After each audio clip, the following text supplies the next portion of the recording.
August will make or break your lawn for the entire year. Not September, not the heat of July. August, because by the time this month arrives, your lawn has already been under heat stress for 6 to 8 weeks straight. The soil is depleted, the root system is exhausted, and every mistake you make right now lands on a plant with almost no reserve left to absorb it. Here is the thing most people get completely wrong about August. They treat the lawn the same way they did in May. Same mowing height, same watering schedule, same fertilizer routine. And then they wonder why by mid-September their lawn looks like it gave up.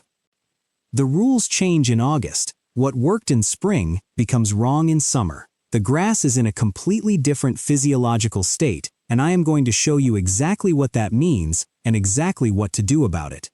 I have been managing lawns and garden properties for 15 years. I have made most of these mistakes myself, some of them more than once. What I am about to walk you through is what I actually do now and why. Today we are covering everything your lawn actually needs in August, not 4 quick tips. The full picture, what is happening to the grass right now at a biological level. How to read the warning signs before your lawn turns brown. What to do if it already has. How to water, mow, feed, and protect it correctly for August specifically. And how to set it up so that when September arrives and temperatures finally drop, your lawn comes back faster and stronger than your neighbor's does. Stay with me through the watering section. The mistake I cover there is one that probably half the people watching this are making right now, and it is actively making their lawn weaker every single day they do it.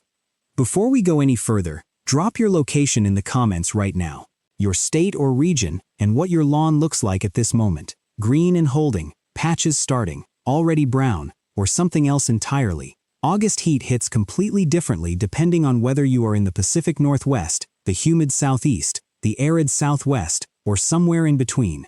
Some of what I cover is going to be specifically relevant to your climate, and I want to know where you are working from. Part 1. What is actually happening to your grass right now? Before we talk about what to do, you need to understand what the grass is going through.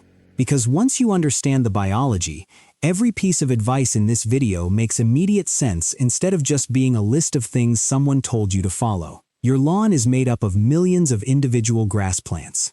Living organisms with a specific temperature range where they thrive and a stress response that kicks in the moment conditions move outside that range. Cool season grasses, Kentucky bluegrass, tall fescue, perennial ryegrass, fine fescues, grow most actively when soil temperatures are between 50 and 65 degrees Fahrenheit. In spring and fall, those conditions are ideal and the grass is genuinely vigorous. Right now in August, soil temperatures across most of the country are sitting between 80 and 100 degrees or higher. That is well outside the active growth zone. This is why cool season lawns in the northern United States often look like they are declining in August. The grass is not sick. It is doing exactly what it evolved to do: slow down, conserve energy, and wait for cooler conditions. That process is called summer dormancy, and understanding it changes everything about how you manage the lawn during this period. Warm season grasses work the opposite way. Bermuda, zoysia, St. Augustine, centipede, buffalo grass, these thrive in heat, growing most actively when soil temperatures are between 80 and 95 degrees. August is actually their peak growing window across most of the South and Southwest. But even warm season grasses have limits. Extended drought combined with intense heat can push even the toughest varieties into stress. The distinction between cool season and warm season grass is the single most important piece of information in this entire video. If you are not sure which type you have, here is the shorthand. If your lawn looks its best in spring and fall and struggles in summer, cool season. If it looks its best right now and goes dormant in winter, warm season. Everything from mowing height to fertilizer timing to watering schedule changes based on that answer, and I will flag those differences throughout. Part 2. Mowing. In August. Mowing is the most frequent intervention most people make in their lawn. In August, it is also where the most cumulative damage happens, because the mistakes are small, they repeat weekly, and they compound. Rule 1. Raise your mowing height. For cool season grasses, the target in August is 3.5 to 4.5 inches. For warm season grasses, the range varies by species, but the principle is the same. Go slightly higher than your normal summer setting. I know this feels wrong. Short grass looks tidy. But here is what actually happens when you cut cool season grass short in August. When the blade is short, the soil beneath it sits in direct sunlight for most of the day. Research from turfgrass programs at Penn State and Purdue has documented that bare, exposed soil in midsummer can reach temperatures 30 to 40 degrees higher than the air above it. On an 85-degree afternoon, your soil surface may be sitting at 120 degrees or higher. At those temperatures, root activity essentially shuts down. The plant cannot absorb water or nutrients effectively. The microbial ecosystem that supports root health begins to collapse. Taller grass blades shade the soil beneath them. That shading alone can keep soil temperatures 15 to 20 degrees cooler than an exposed surface, which keeps the root zone in a range where biological activity continues and the plant retains the ability to absorb water when you irrigate. I cut my own cool season lawn short one August early in my gardening life because I liked how it looked. By the third week of September, it was still recovering. I have not made that mistake again. Rule 2. Never remove more than a third of the blade in one pass. The 1/3 rule applies all year. Violating it in August is significantly more damaging than any other time. If your grass has grown to 5 inches because you skipped a week, cutting it to 2 inches removes 60% of the leaf blade in one pass. The leaf blade is where photosynthesis happens. It is how the plant produces the energy it needs for root growth and stress recovery. Removing 60% of that capacity in a single mowing, when the plant is already heat-stressed, is a serious shock that can take weeks to recover from. If you have let the grass get ahead of you, bring it back incrementally. Take off a third, wait 2 or 3 days, take off another third if needed. Takes longer, the lawn comes out of it in significantly better shape. Rule 3. Mow with a sharp blade. A dull blade tears the grass rather than cutting it. Under magnification, a torn tip looks ragged and frayed. A clean cut is flat and precise. The torn tip desiccates faster in heat and is significantly more vulnerable to fungal infection, both major concerns in August. If you have not sharpened your mower blade this season, do it before your next mow. It makes a real difference. Rule 4. Mow in the evening. Mowing is a stressor even when done correctly. You are removing leaf tissue, a minor wound every single time. Mowing in the middle of an August afternoon adds that stress on top of peak heat and peak evaporation. The grass has the least capacity to cope at exactly that moment. Mow in the early evening once the worst heat has passed. The grass gets the overnight hours and the cooler morning to begin recovering before the next day's heat arrives. Rule 5. Leave the clippings. Fresh clippings act as a light mulch layer across the soil surface, shading it slightly, slowing evaporation, and breaking down slowly to return a small amount of nitrogen to the root zone. The fear that clippings cause thatch buildup is not supported by research. Short, fine clippings break down quickly and do not contribute meaningfully to thatch under normal mowing schedules. The exception is if the grass got too long and the clippings are thick and clumped. In that case, rake them or make a second lighter pass to chop them into pieces that will break down faster. Part 3. Watering. This is the section I told you to wait for. The mistake is this: watering a little bit every day. It feels like the right thing to do. You are giving the grass water consistently. You are making sure it never goes a full day without moisture. It seems like attentive, careful management. It is actually training your grass to be progressively more vulnerable to drought. Here is the biological reason why. Grass roots grow toward moisture. This is a documented tropism called hydrotropism. Where you put the water determines where the roots go. When you water lightly every day, the moisture only penetrates the top inch or two of soil. The roots, following that moisture, stay shallow. On the surface, the lawn looks fine because it stays green. But those shallow roots are sitting in the zone that heats up the most in August and dries out the fastest. Skip a single day of watering, or hit a stretch of especially brutal heat, and those shallow roots hit dry, superheated soil with no ability to draw from deeper layers. The grass stresses or browns almost immediately. Deep, infrequent watering does the opposite.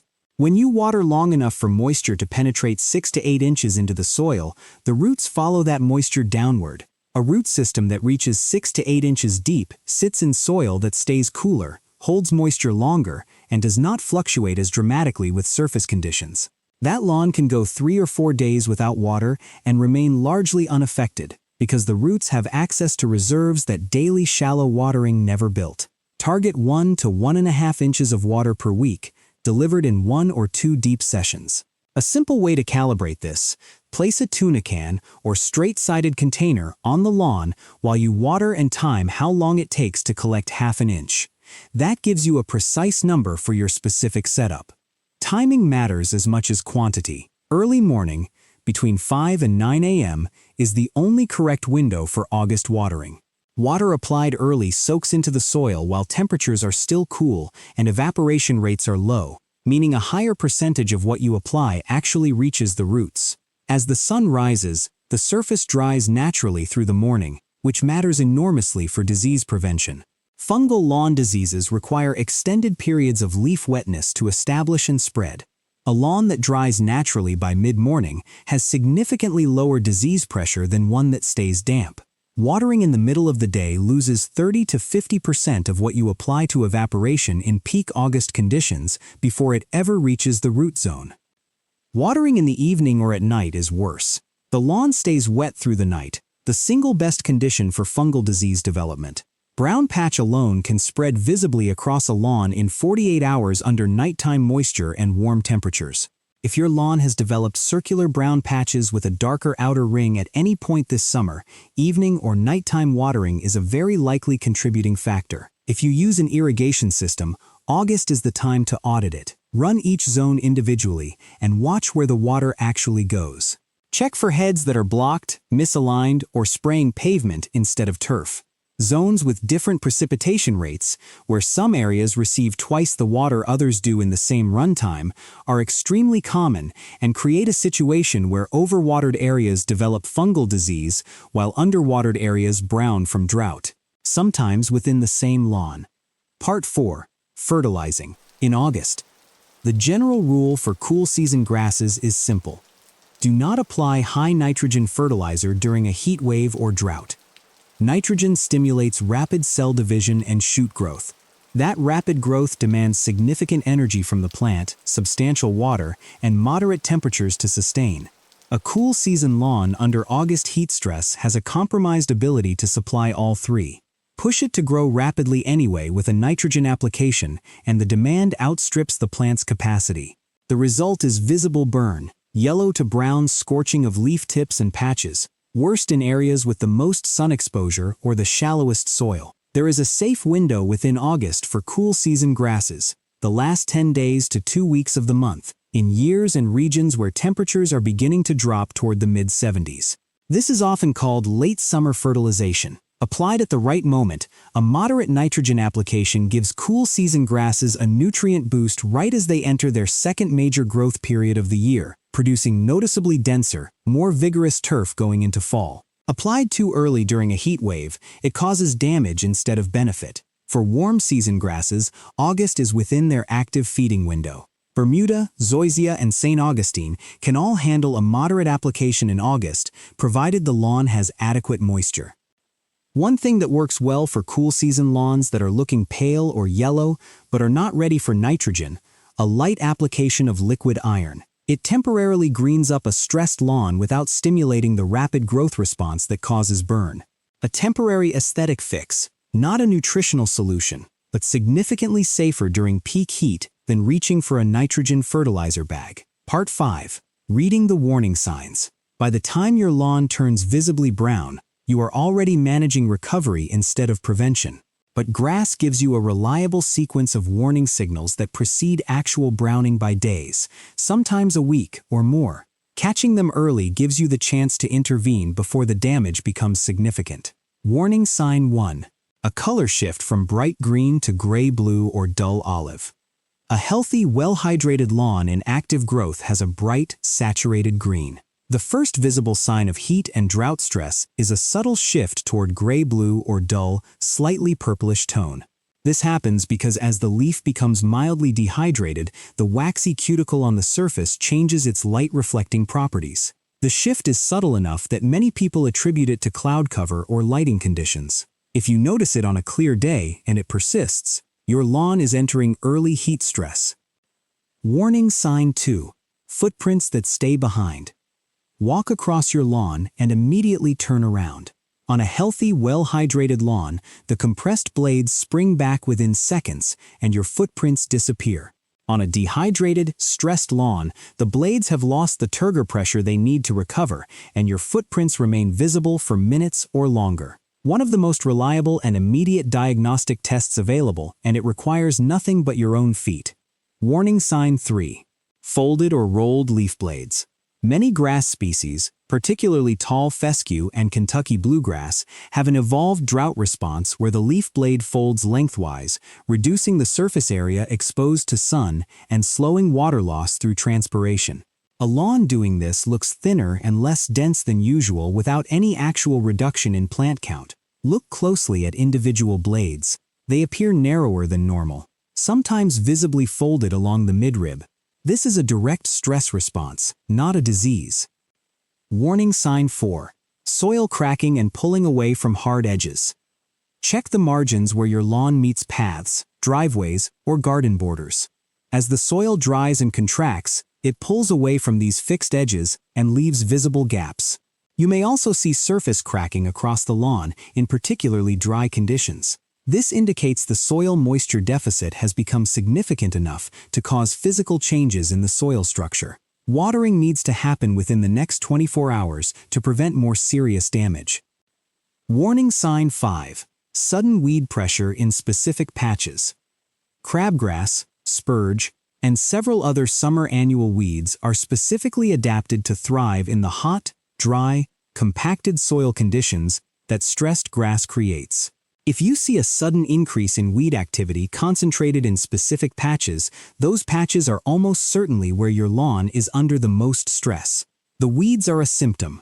Removing them without addressing the underlying condition simply creates a vacancy that a different weed fills within days. Catch any of the first 4 signs early, and the intervention is simple. A single deep watering, long enough to penetrate 6 to 8 inches, will usually halt the progress and allow partial recovery within 48 to 72 hours. The key is catching it before the grass actually browns. Part 6. Lawn disease. In August is the peak month for several of the most damaging lawn diseases in the home garden. Most people do not recognize them until significant damage has been done, because the early symptoms look similar to drought stress. Brown patch is the most common and damaging summer lawn disease. Roughly circular brown patches ranging from a few inches to several feet in diameter, often with a darker, smoke-gray ring around the outer edge. Most active when nighttime temperatures stay above 70 degrees Fahrenheit and the lawn surface stays wet, exactly the combination produced by evening or nighttime watering in August. To confirm brown patch, look at individual blades at the margin of the affected area. Brown patch causes a distinct lesion, a tan or brown center with a darker brown border, sometimes described as a target or eye spot pattern. This is how you distinguish it from drought stress, which causes uniform browning of the entire blade from the tip downward. Dollar spot produces small, silver dollar-sized bleached or straw-colored spots that can merge into larger irregular patches if left untreated. It appears first in the morning as white, cobwebby mycelium across the grass surface, visible before the dew dries. Most active in lawns with low nitrogen availability, which makes August, when many people are correctly holding back fertilizer, a period of slightly elevated vulnerability. Dollar spot also favors prolonged leaf wetness. Pythium blight is less common but more rapidly destructive than either of the above. It can kill large areas of turf within 24 to 48 hours in the right conditions. Greasy, dark, irregularly shaped patches that collapse and mat down, often with white cottony mycelium visible at the margins in early morning. Most likely in areas with poor drainage, excessive thatch, or after heavy rainfall followed by hot, humid conditions. For all 3 diseases, the management strategy follows the same principles. Shift your watering to early morning only. Improve airflow across the lawn surface where possible. Hold fertilizer until the disease is under control.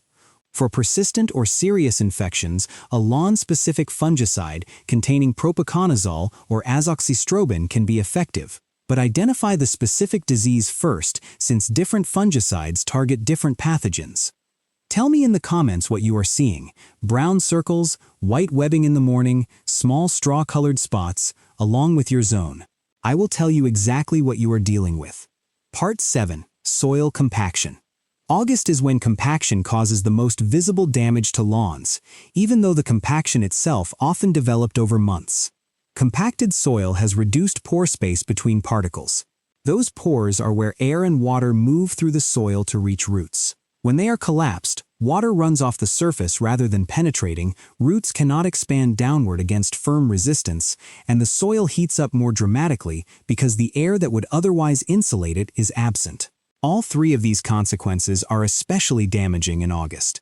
Test for compaction with a screwdriver. Push a standard screwdriver into the soil with moderate hand pressure.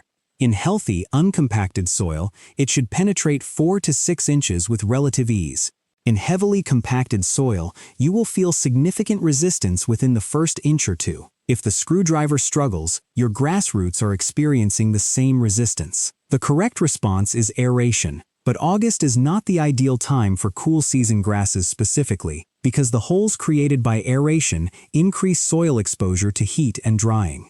Late August to early September, as temperatures begin to drop, is the window for core aerating cool season lawns. For warm season grasses, late spring to early summer is actually the better window since they are in active growth during that period. In the meantime, if you find compaction in August, concentrate your watering on those areas specifically. Compacted soil requires more time to absorb water and needs to be applied more slowly to prevent runoff. Part 8. What to do if your lawn is already brown. If sections of your lawn are already brown, the first step is determining whether you are looking at dormancy or genuine death. This is a critical distinction. They require completely different responses. Dormancy is a survival mechanism. When conditions become too stressful, cool season grasses shut down visible growth and redirect remaining resources to keeping the crown of the plant, the growing point just at or slightly below the soil surface, alive. The visible part of the plant browns. The crown survives. When conditions improve, the plant regrows from that surviving crown. Test for dormancy versus death with a firm tug. Take a handful of brown grass and pull. If the grass comes out easily with little resistance, and the roots are brown, mushy, or absent, the plant may be dead. If the grass resists, and you feel real tension as the roots hold, the crown is likely still alive, and the plant is dormant rather than dead. For a genuinely dormant lawn, the management goal in August is keeping it alive, not forcing recovery. Apply roughly 1/4 to 1/2 inch of water once a week, enough to maintain root hydration without stimulating shoot growth the plant cannot sustain in August heat. Do not apply fertilizer to a dormant lawn. Do not aerate it. Do not attempt to overseed in August. New seedlings will not survive these conditions. The time for all of those interventions is September and October, when temperatures drop and the grass naturally returns to active growth. If the tug test reveals dead plants with no root resistance across a significant portion of your lawn, you are looking at a repair job rather than a recovery situation. The realistic timeline for that repair is autumn overseeding and renovation, not August. Part 9. Setting up for September, right now. Everything you do in August that protects and preserves your lawn has a compounding effect on how quickly it comes back in September. Keep the mowing height elevated through the end of August so the root system retains as much shade protection as possible going into the transition. Do not drop back to a lower mowing height until you have had at least 2 to 3 weeks of consistent temperatures below the mid-70s. If you are planning to overseed in September, stop applying any weed control products now. Most herbicides, particularly products controlling crabgrass, have a soil residual that prevents grass seed from germinating. Applying them in August and overseeding in September is one of the most common reasons fall overseeding fails, and almost nobody connects those two decisions. If compaction is a problem, plan your aeration for the first genuinely cool week of September. Aeration followed immediately by overseeding and a starter fertilizer application is the highest impact lawn renovation sequence available to a home gardener. August is when you plan it, even if September is when you execute it. Start watching your local extended forecast in the last week of August. Cool season lawns respond to dropping temperatures with remarkable speed. A lawn that looks genuinely beaten down in 90-degree heat in the third week of August can look noticeably greener and more vigorous by the second week of September after a single week of cooler overnight temperatures. That transition is coming. Your job in August is to make sure the root system is intact and positioned to take full advantage of it when it does. Raise your mowing height to 3.5 to 4.5 inches for cool season grass. Never cut more than a third of the blade in one session. Mow in the evening with a sharp blade. Leave the clippings. Water 1 to 1.5 inches per week in 1 or 2 deep sessions, always in early morning, never at night, never midday. Hold nitrogen fertilizer for cool season grasses until the last 10 days of August at the earliest, and only if temperatures are dropping. Warm season grasses can be fed normally with adequate moisture. Know the 5 warning signs. Gray-blue color shift. Persistent footprints. Folded blades, soil cracking, sudden weed pressure in specific patches. Manage disease risk by eliminating nighttime moisture. Know the difference between brown patch, dollar spot, and pythium blight. Address compaction by planning September aeration. Stop herbicides now if you plan to overseed in fall. For dormant lawns, maintain with 1/4 to 1/2 inch of water weekly. Do not force recovery. September will handle that. August feels like the month where nothing useful can be done for a lawn. It is actually the month where the right decisions preserve everything you built in spring and set up everything you want in fall. The people whose lawns look best in October started making better decisions right now. In the heat, in August, when most people had already given up. Now you have the full picture. Go take care of your lawn. Tell me in the comments which section was most useful today, and tell me what your lawn actually looks like right now. I read every single one.